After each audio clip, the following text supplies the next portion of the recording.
მყარე ყვავილებს წილი მთვარეს ვაჩვენებ დაწყვეტილ ვარდებს უცნობ ნაპირთან მოცურდა ტივი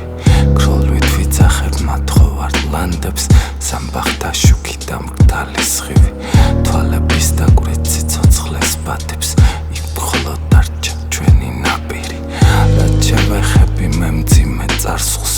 ეს ბოლო გროში წაიღე ალბათ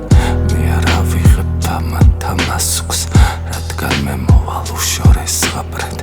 მე არ მოგაკლებ უსიტყო დამშუქს ვეტყოდი ექიმს არავარავად მე ველი სასწაულს და უმკრალ ხალის ცივნი ავქარა ნუ ღარ დაგრჩები თვალებში წყენად თვითონ გვინატროს დაწყევლილ ქარმა ეს იყო მაშინ ეს იყო ძველად ცივ სამარიდან ფეხზე რომ ადგა სიტყვა სხვას ვიხმართ და კალმად ენას ამ განკურნ